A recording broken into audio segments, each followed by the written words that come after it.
Well, welcome in. Good day, everyone. We, of course, are glad you guys are joining us again for another Talk It Over. Today, I have with me my wife, Leanne. Of course, my name is Ian, and we just want to welcome you guys in joining us today.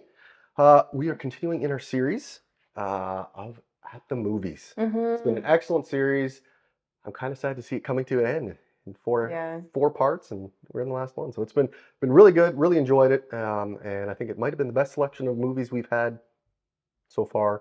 At the movies that we've been a part of. I think that's our own personal opinion, obviously. But yeah, no, I've loved the combination of movies. There have been some really good ones, some really heartfelt ones, some really emotionally stirring ones. Yep. This one was just a really inspiring story. Yeah, it's been really good. Really good.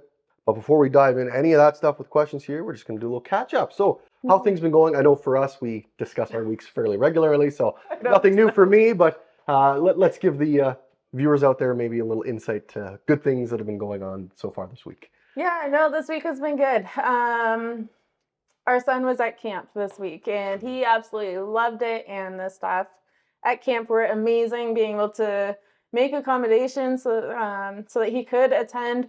He made some great friends. Yeah.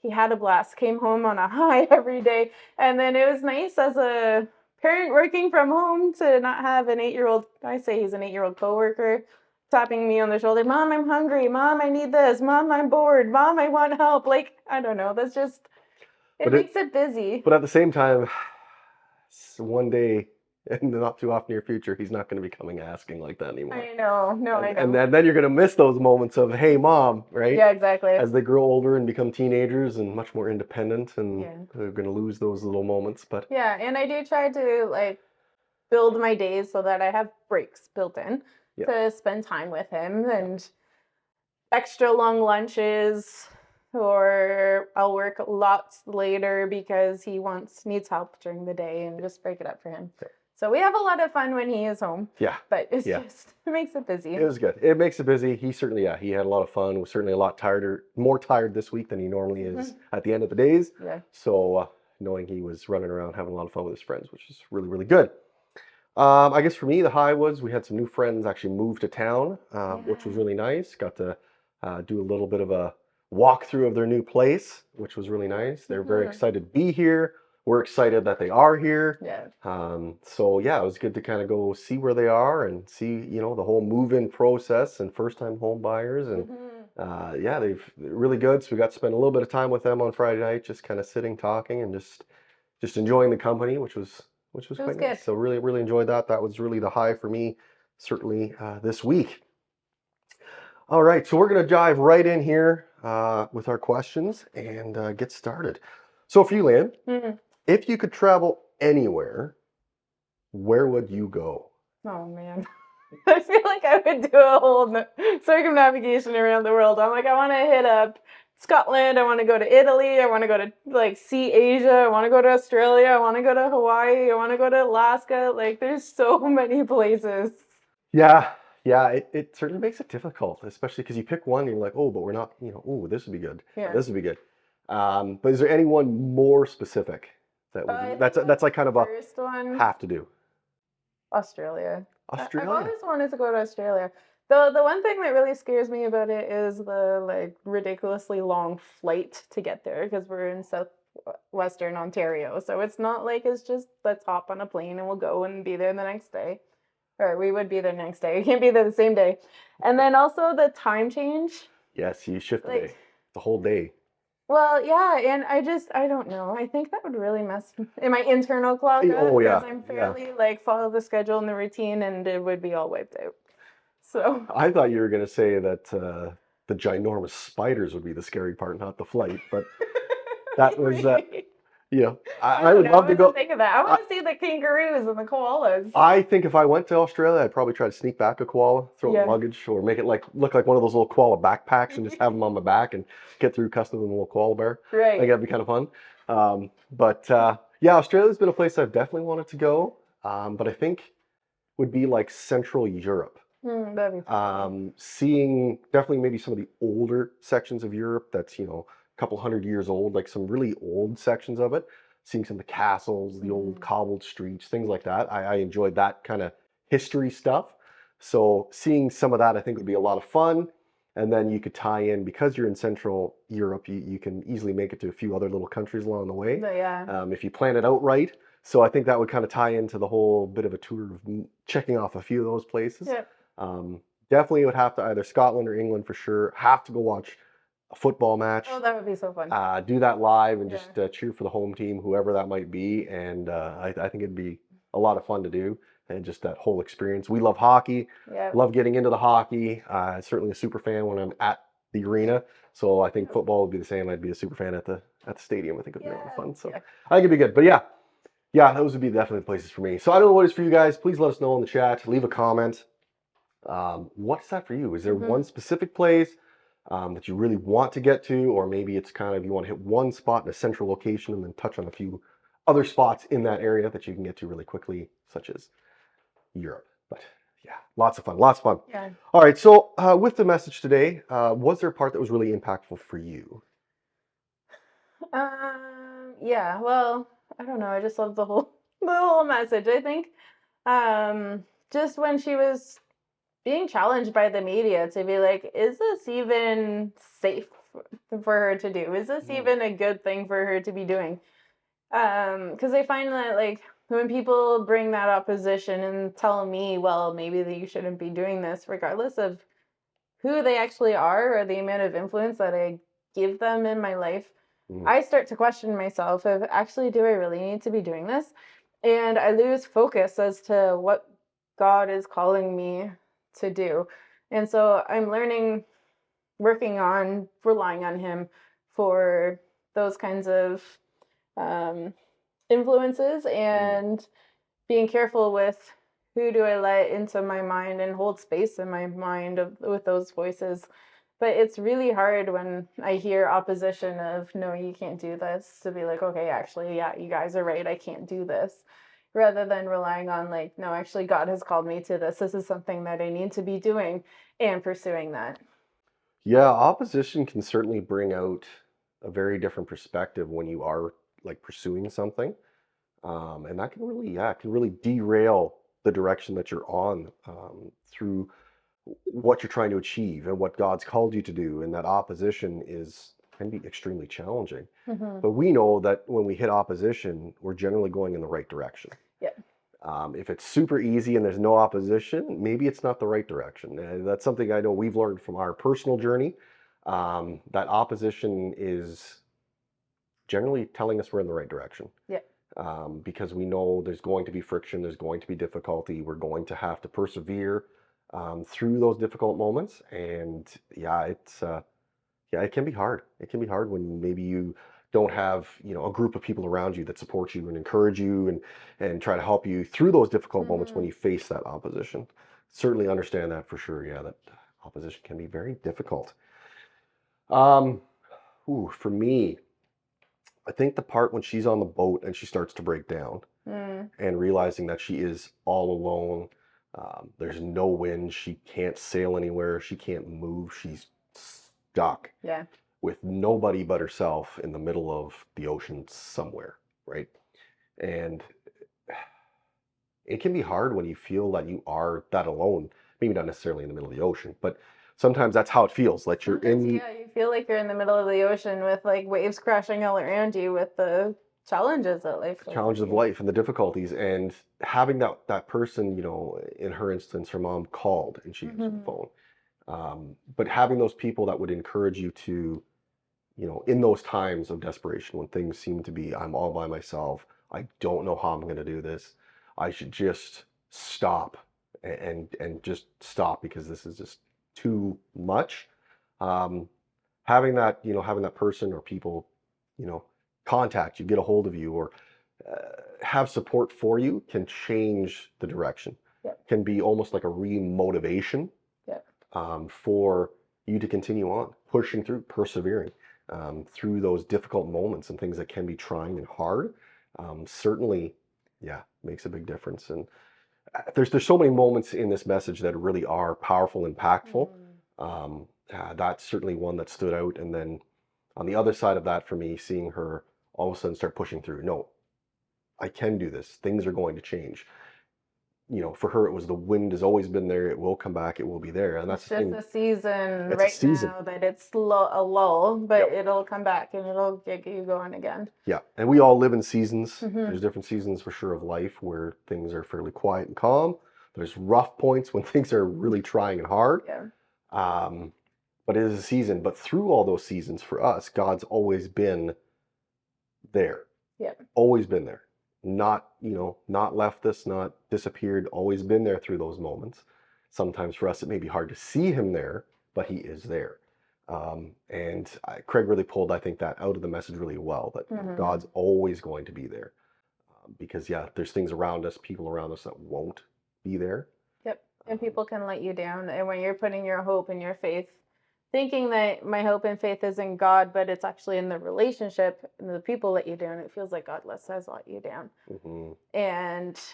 But he hasn't. It's just because you put your hope and your trust in the wrong thing. All right, so we're gonna jump in the next one here. So let's talk about any God-given dreams that you have, and where are you in the process of pursuing this dream? What's your plan, and how will you remember that the dream is worth the effort? Oh boy. So that's a lot of questions. It's a lot of questions. So let's just start. Let's start at the top. Do you have any God-given dreams at this point? I do.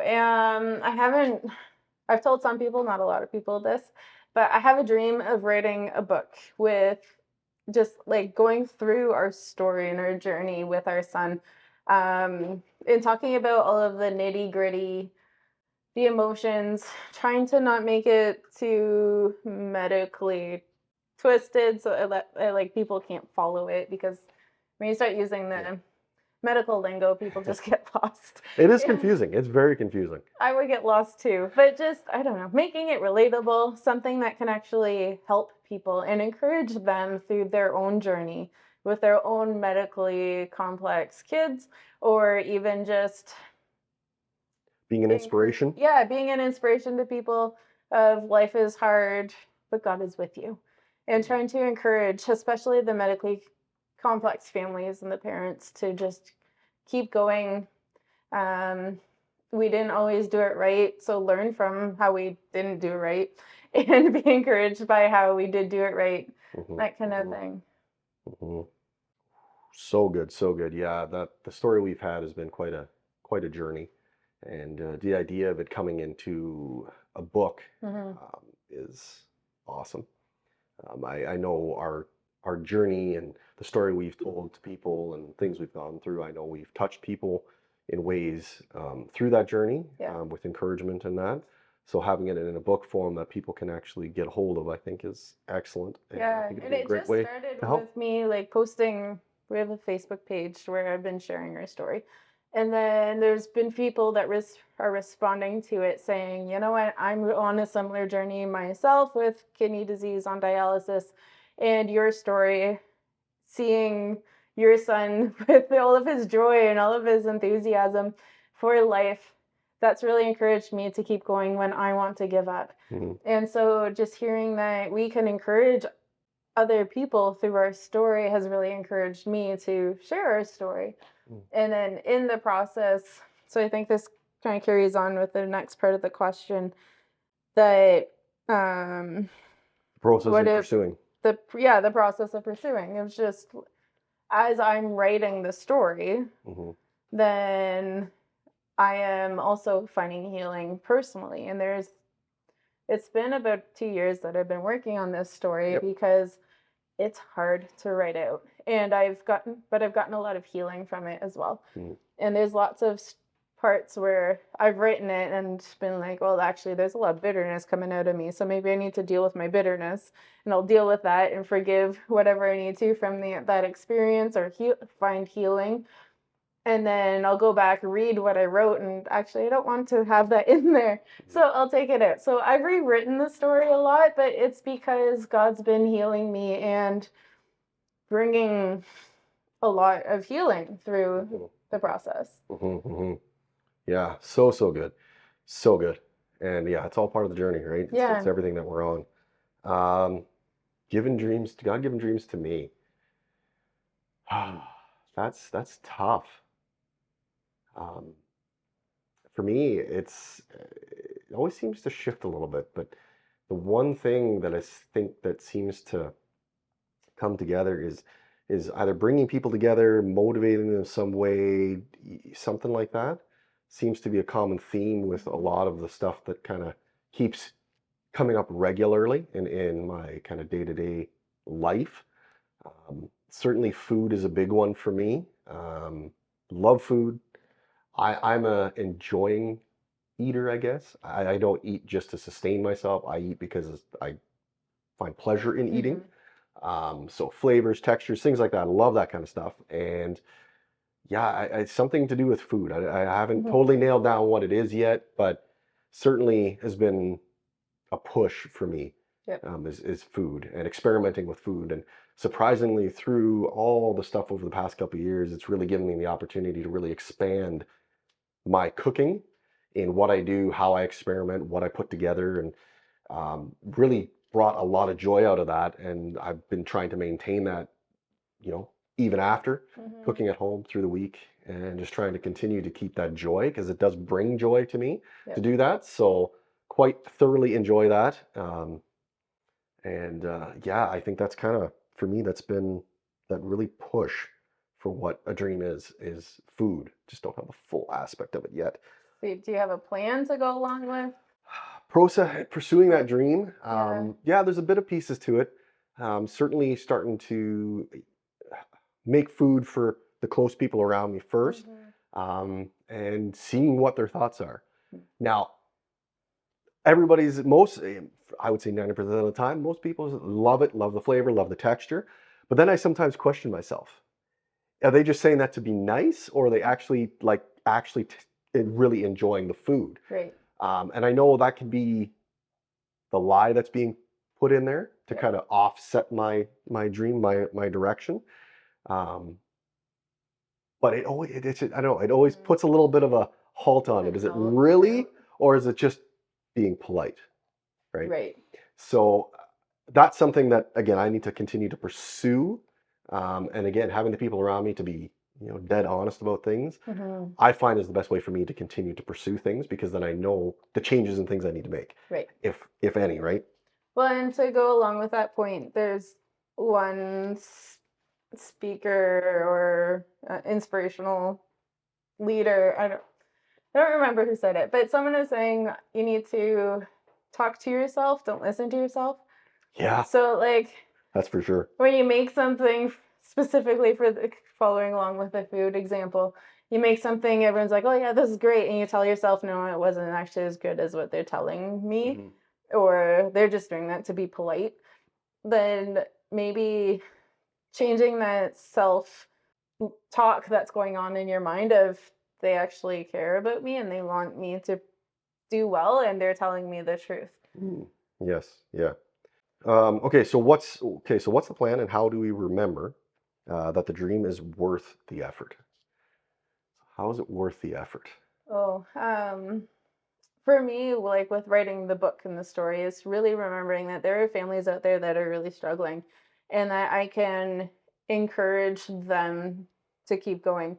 And there's been times where I'm just, okay, you know what? I found my healing through this story. I don't need to share it with other people. And then I'll kind of mention to somebody that, oh yeah, I was writing a book. And then they'll encourage me of, well, Leanne, that would be awesome to get published. And I want you to share your story, and like, because it'll encourage other people. And so when I get that encouragement, it's actually, you know what, I can encourage them through this. Or I come across Facebook of other families who are going through similar situations through Facebook pages and groups, and just my heart really goes out to them and what they're going through and how we could be helping them and encouraging them, and just really trying to help them through their journey, and that my story could be an inspiration to them. Yeah, that's so good. So good. Yeah, I guess the plan is just continue to make contacts with people. People maybe in the industry, people doing something maybe a little different. I think that's kind of the direction that I need to continue to work on. Keep planning towards making the next step increment into that journey. Right. And that includes people around me, people, that are in the industry, people that are doing stuff with food, things like that. I think I need to be continuing to focus on that and pursuing that. And the effort behind the dream, why is it worth it? Because I do see the joy that the cooking, the food, the community, the fellowship that the food brings to people.